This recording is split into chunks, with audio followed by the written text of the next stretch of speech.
নমস্কার। আজকের জ্ঞান সঙ্গমে জ্ঞানের টপিক হলো ভক্তি। ভক্তি শব্দটিতে 4টি অক্ষর রয়েছে।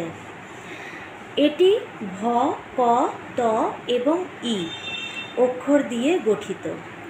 ভ মানে পরিপূর্ণতা এবং পুষ্টি, প মানে জানা, জানার একটি উপায়, ত মানে মুক্তি, পরিত্রাণ, মোক্ষ, ই মানে শক্তি। সুতরাং ভক্তিতে 4টি জিনিস রয়েছে: পরিপূর্ণতা এবং পুষ্টি, জানার উপায়, তরুণ বা মোক্ষ এবং শক্তি। ভক্তি আপনাকে রক্ষা করে, ভক্তি আপনাকে পুষ্টি যোগায়। ভক্তি হলো জানার উপায়, সঠিক জ্ঞান। যখন ভক্তি থাকে তখন সন্দেহ থাকে না, এটি সবচেয়ে বেশি শক্তি দেয়। সুতরাং ভক্তির বীজের মধ্যেই এই 4টি গুণ নিহিত আছে। মানুষের সমস্ত মানসিক উত্থান পতনের কারণ হলো সে ভক্তিকে জানে না।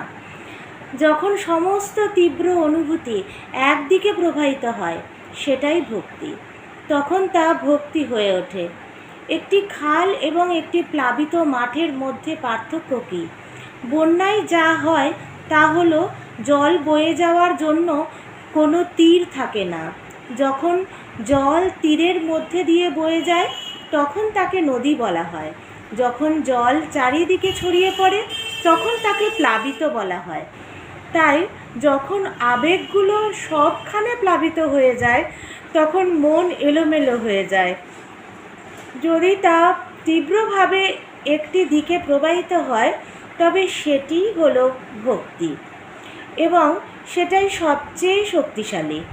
আত্মসমর্পণ বা ভক্তি হলো বুদ্ধিমত্তার একটি লক্ষণ। জয় গুরুদেব।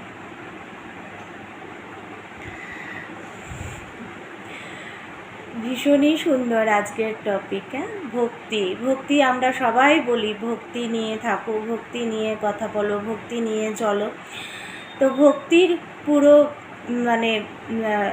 ভক্তির মানেটা, ভ মানে পরিপূর্ণতা এবং পুষ্টি, ক মানে জানা বা জানার একটি উপায়, ত মানে মুক্তি, পরিত্রাণ, মোক্ষ, ই মানে শক্তি। এটাই হচ্ছে ভক্তি। ভক্তির 4টি জিনিস রয়েছে: পরিপূর্ণতা, পুষ্টি, জানার উপায়, তরুণ বা মোক্ষ এবং শক্তি।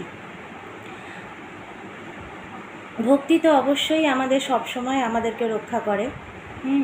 ভক্তি থাকলে অটোমেটিক্যালি রক্ষা পেয়েই যায়, প্রোটেকশন এসেই যায় যে কোনো দিক দিয়ে, যে কোনোভাবে।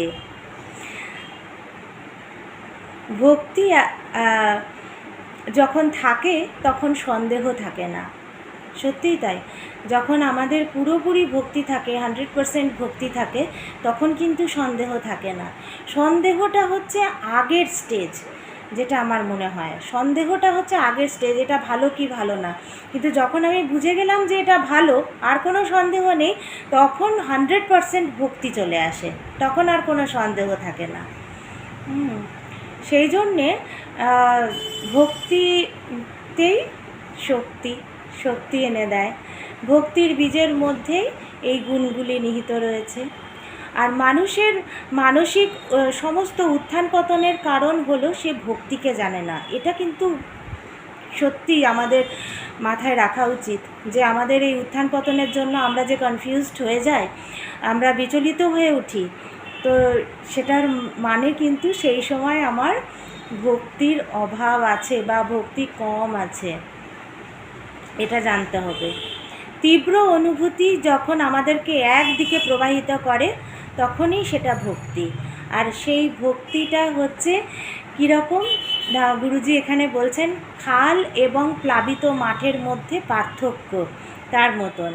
বন্যায় যা হয় সেটা হলো জল বয়ে যাওয়ার জন্য কোনো তীর থাকে না, কিন্তু যখন তীরের মধ্যে দিয়ে বয়ে যায় তখন তাকে নদী বলা হয়, আর যখন জল ছড়িয়ে পড়ে তখন সে প্লাবিত বলা হয়। তাই যখন আবেগগুলো সবখানে প্লাবিত হয়ে যায় আর মন এলোমেলো হয়ে যায়, তখন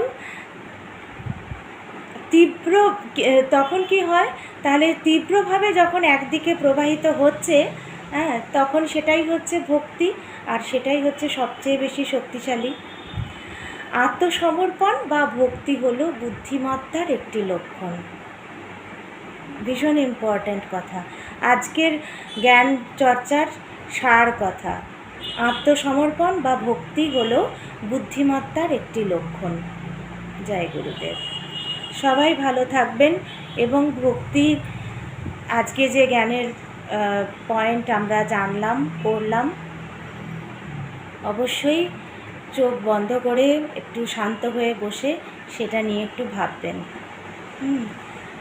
আর সুস্থ থাকবেন, ভালো থাকবেন। দেখা হচ্ছে নেক্সট এপিসোডে। নমস্কার।